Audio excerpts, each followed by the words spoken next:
you need to support small. You're supporting your community. And I will be the first one to tell you that our hard-earned dollars at the shop we're turning around and spending them in the community, to help support other businesses. So the big question is this: how can small business owners like us in the floral industry overcome the greed of order gatherers and bypass the deceitful games played by wire services? How do we market, sell, and deliver flowers online so we may break free from these antiquated practices and earn our freedom? Those are some of the questions we will answer on this podcast. I'm Joe Vega. Welcome to Flower Shop Secrets. Watch now on YouTube. Like, subscribe, and ring the bell for new episodes. What's up, everybody? This is Joe Vega, and welcome to another Flower Shop Secret podcast. And today we have Cameron Peters from Cameron Peters Floral Design in Phoenixville, Pennsylvania. How you doing, Cameron? Good. How are you, Joe? I'm doing fantastic. So the first question I have for you is, how much revenue did your shop make last year? We did just over $80,000 last year. Wow. And your $80,000 last year, and your shop is located in Phoenixville, Pennsylvania. Is that correct? Mm-hmm. What's the population of that? We're probably about 14,000, so maybe higher. Wow. But then within the zip code, there's a whole lot more. 19460 is a huge zip code. That's fantastic. And are you the only shop in Phoenixville, or? Oh, no. Oh. Within the zip code, there's 5 of us. Wow. For 14. Okay. That's a good number then. That's a good revenue number. Congrats. Yeah. Especially we're coming up to our 4th anniversary in May. So yeah, we're keeping on. Tell me, how did you get started in the floral industry? It was completely by accident. Literally, I was in a car accident, and I had broken my foot and could no longer do what I was doing. And I was able to get a job answering a phone in a flower shop, of all things. So I said, okay, we'll do that for a while and see if I like it. And here I am. So you just walked into the shop 27 years ago and you started and you fell in love with it. I did. From speaking to the customers and starting to learn about the different varieties of flowers and how to take care of them. And then eventually transitioning during my first 18 months with them, being able to take out some deliveries and just seeing the reactions on people's faces when they got the flowers was the most amazing feeling in the whole wide world. So I think that's really when I got bitten by that bug, to see how happy just getting this random gift was for people.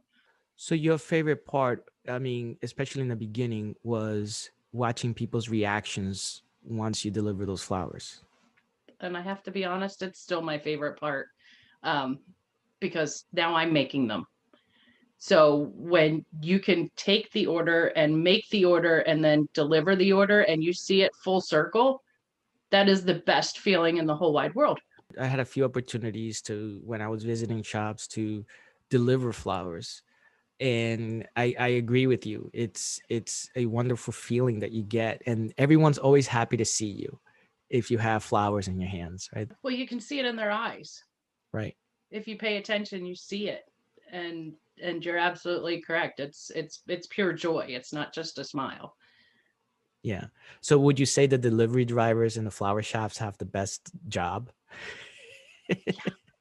Yeah. Even if it includes sweeping the floor, they still have the best job. Yeah. That's fantastic. So that's delivering flowers. But what about floral design itself? Like, what do you love about the floral design process? I love the fact that every time I put together an arrangement, it's something different.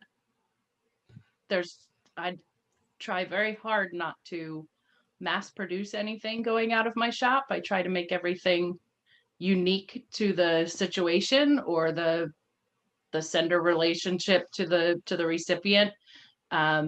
So, getting to use all these fun, different flowers to create something different and unique for absolutely everybody, as best I can, is really great. I mean, honestly, around the holidays, I was told years ago, you make one, you make two. So I will duplicate around the holidays, but on a day-to-day basis, I really try my hardest to send out unique creations for everybody, just so that way they do feel one of a kind and they do feel special in that regard. So you love the creative freedom. It Yeah, sounds like you love the creative freedom. I do. It sounds like your favorite product is the Florist Choice product, We isn't it? absolutely. Designer's choice, florist choice, the marketplace orders, those are the best because they really let you do what you do best, which is create. Right. I mean, you guys are creatives after all. You're in business and you have to make a profit. You know, you have to do everything that a business needs to do in order to not only survive, but to thrive. But at the end of the day, you're an artist and you want to create your art. And that art is floral arrangements. So the more you get a chance to actually continue to do that and exercise that, the happier you'll be. Yeah, So absolutely. what advice and tips would you have for aspiring or seasoned designers? Probably one of the things I would just, if you have the opportunity to learn anything, take that opportunity, be it from another designer, if it's, reading, if it's taking a class, whatever it might be. um, there's some great YouTube videos out there. Just absorb everything you can, from whoever you can, and as often as you can. Just make sure that you're staying on top of what's trending, and the colors and the flowers that are most popular right now, and the look and the feel that everybody's trending towards, because that's going to help you stay relevant and up to date versus getting stuck in a rut that you're continually doing the same thing day in and day out. So if I was just, I'm 22, just graduated college, went to school for creative arts, and I really want to get into floral design. Um, what advice would you have for me if I'm just starting out and one day I would like to own my own shop? Get a job in a flower shop however you can and see if you like it. Um, and continue to work until you feel confident in your ability and your capabilities, um, because you're going to gain so much experience by being submersed in it every day. Um, and the bonus is that somebody's paying you to learn. So you can't go wrong with that. That's a no brainer to me. It sounds like you got to put the work in, right? Oh yeah. Oh yeah. I started years ago. And I literally worked myself up from answering the phones and sweeping the floors and helping to take out the trash and cutting down boxes, to learning all the names of flowers and flower care, to delivering, to eventually making my first arrangement, which I still remember. And then, slowly working my way up and becoming more confident in what I was able to do, and really waking up every morning knowing that I wanted to go to work, Right. um, was so important to me. Floral design is perfect. I need to pay attention to it for a specific amount of time, and then I'm done and I can move on to the next project. So I think that floral design and I are actually quite a match made in heaven. Hey, I think we may have some things in common there. So when you were starting out, or even in the middle of it, like you must have dreaded coming in, whether you work for a florist, another florist, or in business yourself, if you had like a whole bunch of orders and they were literally all the same arrangement or cookie cutter arrangements. um, well, no, because I knew I was going to be able to intermix what I really have a passion for in between. Not all of my arrangements are necessarily cookie cutter. But even then I still end up mixing them up just a little bit. So I the put the my own spin on it. So the cookie cutter part comes from the web or whoever's sending you the order. You know, they want a fruit of the bloom. It'll be the seventh one you get today. So cookie cutter from the standpoint of that's what the customer's seeing. But what you're saying is even if it's that, what you do is like you make it unique enough so that it doesn't feel like it's the same. Yes. And um, with my Lovingly website, I figured out when we were able to reopen after the shutdown in the end of April, I pretty much locked our website down to designer's choice. Um, I was finding that a lot of different varieties of flowers were difficult to get. Um, so having to call everybody and let them know, I'm sorry, I don't have hot pink Gerbers in today, or delphinium wasn't available, but I can replace it with this, and then to have them turn around and be told, oh, it's okay, just do what you want, I only picked the picture because it looked pretty. Like, okay. So being told that, I was like, oh well, hey, maybe I can, you know, work a little bit more off of designer's choice. I don't necessarily suggest it. We do have other selections on, you know, on our site for SEO and that type of thing, and I absolutely do them. But I do try to push that designer's choice as much as I possibly can. Us too. We sort of nudge. It's always Yeah. like the first search. It's always the first item in a search result. It's always the first item in a category. And it doesn't matter what category you go into. Florist choice is probably like, you know, just little nudge.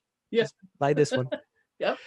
So you like having that flexibility on your website where you could just turn your entire website into a theme in which just sells the florist or the designer's choice product. You like the flexibility? I love the flexibility. That was something that was important to us when we did decide to gain a web presence. And I was looking at um, all of the options out there. I knew that we wanted to stay. My entire goal is to stay as independent as possible, but we can't financially, you know, create this gorgeous website on our own. And I appreciated Lovingly's stance, their, you know, their need to and their desire to help the local florists. And I thought, okay, I think this is a good fit. This seems like a good fit for me. Um, so that's why we got our website, and it's been the best decision we've ever made, honestly. That's music to my ears. We've gained a couple regular customers from it. We've gained a couple subscription orders from it where they're ordering, you know, like for Christmas, we had a couple gentlemen who decided they were going to get flowers for their wife for the year as a Christmas gift because they so enjoyed the arrangement that they got from us because they ordered off of our website. So that's a great compliment all the way around. That sounds great. So you mentioned your wire service free. Yes. Yes. I've worked in plenty of shops that had the wire services. And over my years in the business, I've seen how it's changed. I've seen how the industry has changed, and I knew that I did not want to be part of Mm. that segment. How have you noticed the industry has changed? Um, when I first started, flowers seemed to be a very important part of life. Um, you would we would get tons of orders for corsages for Easter or Mother's Day. That has sort of dwindled off. They would, um, you know, order flowers for any occasion. And when the grocery stores seemed to be carrying a little bit more, and they got a little bit more um, advanced in what their offerings were, that buying seemed to shift over to the grocery store or the other outlets that were available to them. The pricing was a little bit better, obviously. You know, they're bulk buying where a regular small brick and mortar shop can't buy at that quantity. Um, but it's been really interesting to watch over the past, I would say, year and a half, 2 years. It's just started to shift back where people are going back to their local florist because they appreciate the fact that there are dedicated professionals out there who really put their heart and soul into what they do, which you're just not going to get anywhere else, I don't feel. So you might pay a little bit at a flower shop, but there's so much more behind that cost. You know, there's somebody who really cares about what they're doing. They're, you know, supporting themselves or their family behind that. Not just somebody who is, and I have nothing against it. I did it for a while myself, so I don't, you know, but it's not just people who are working in a floral department. It's somebody who really has that passion. Cool. So let's talk about your shop here and what you do for advertising. Like, what are some of the advertising and promotional ideas you've implemented in your shop? I rely heavily on social media. When we first opened, we opened out of savings.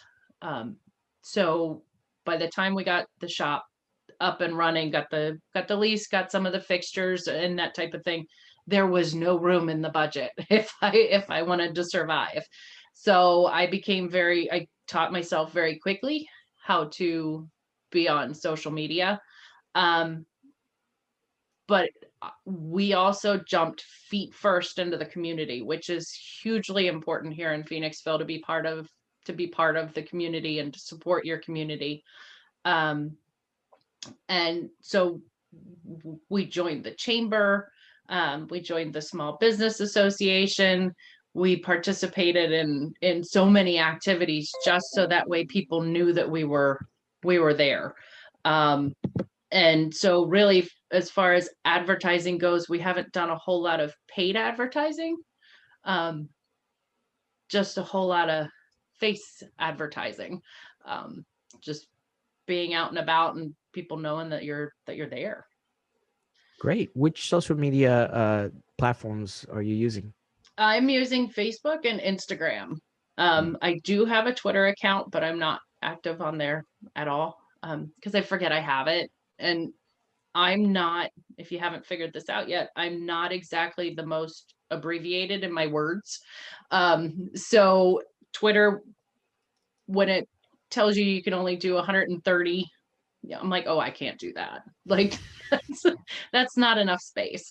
So I really took to Instagram and Facebook and have actually been complimented on and asked who does our social media marketing, and I'm like, oh, well, that would be me.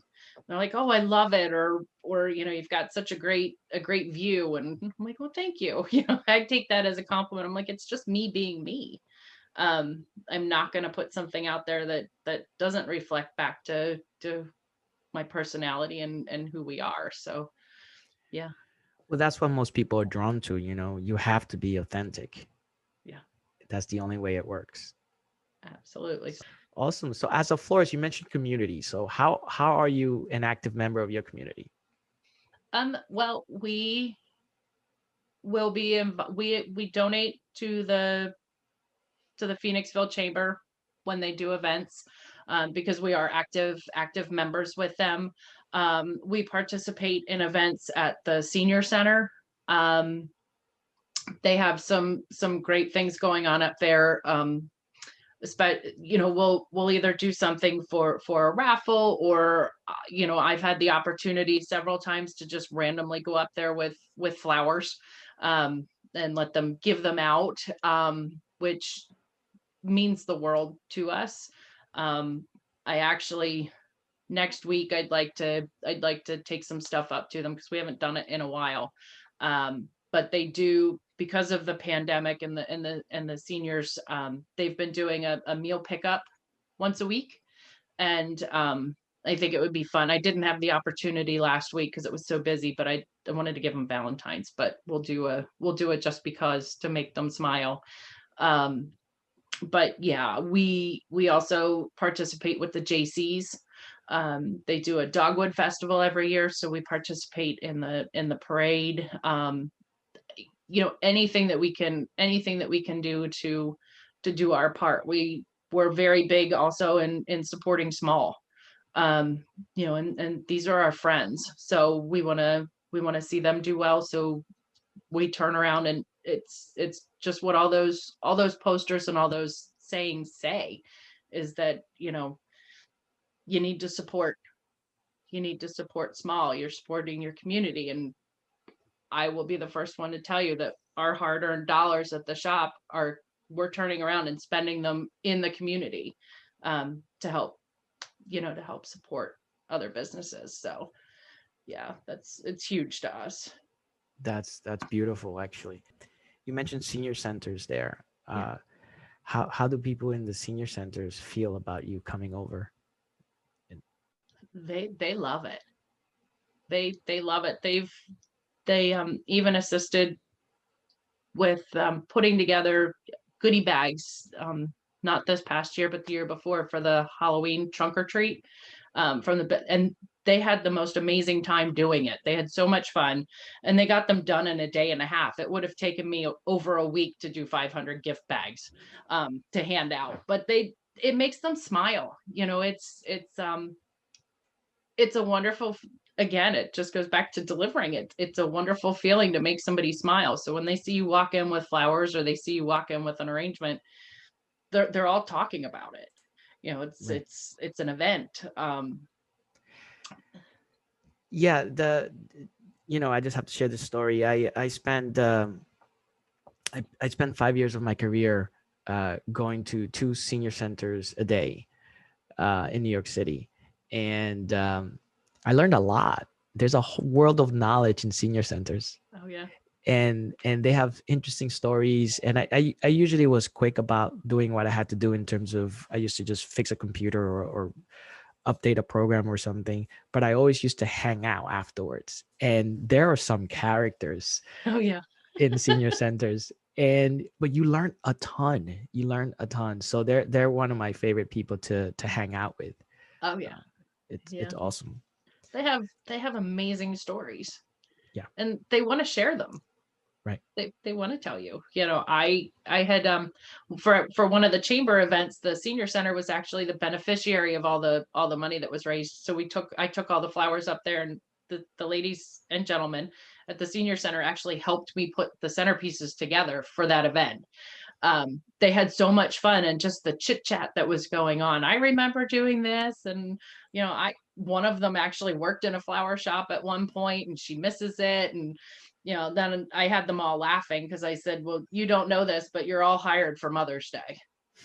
You know, and they just thought that was great. So yeah, it's a wonderful segment to be involved with. Absolutely. Yes, absolutely. um in terms of your flower shop, um I know that the pandemic is sort of slow the traffic, the walk-in traffic, by a lot. Um, but pre-pandemic, how do you decorate your display window, and how does this help draw in people from your community? Well, everybody loves our windows, so that's amazing. Um, we have two fairly small windows, but we try to do it seasonally, and we try to mix it up as much as we can, even if we are reusing the same items from the year before.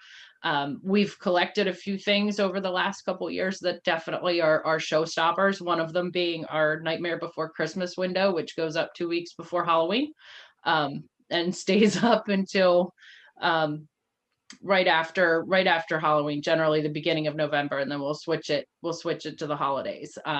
We have bunnies that go in the window. We have dogs that go in the window.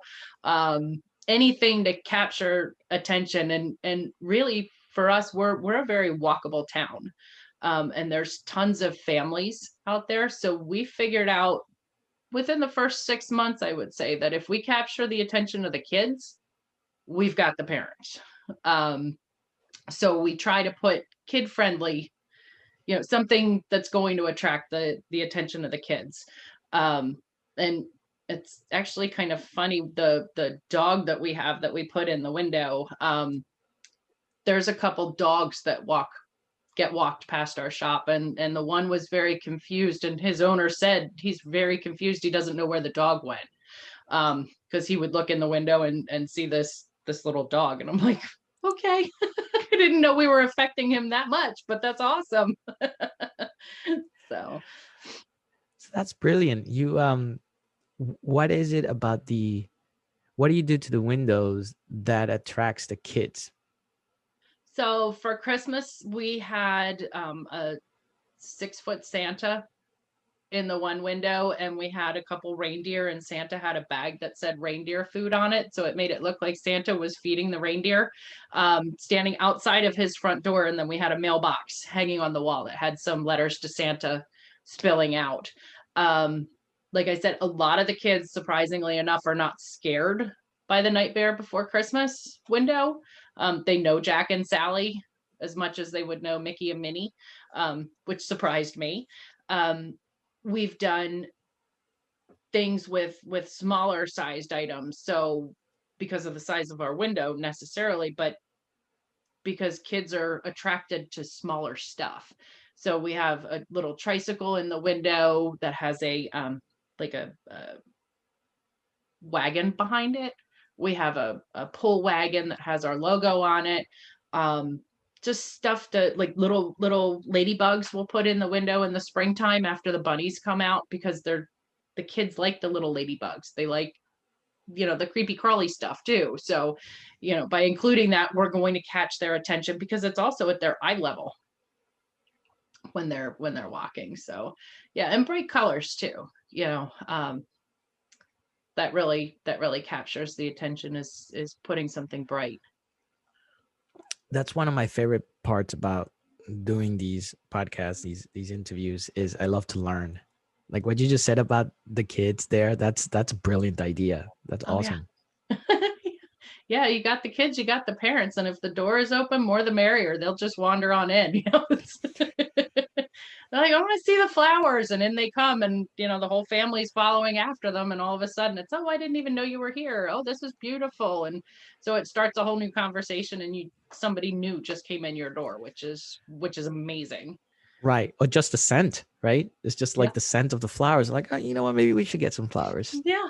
This smells like a flower shop. I hate to admit it, but I don't think I smell them as much anymore, just being around them all day. I kind of lost that. And when the shop finally got stocked back up, when we were able to go back in after the shutdown, I was like, oh, I can smell the flowers again. This is awesome. Like, wow, that's interesting. So you become immune a little bit to the smell of the scents of I did, yeah. Well, like, you got it back, right? I did. I didn't become immune to the beauty, just the smell.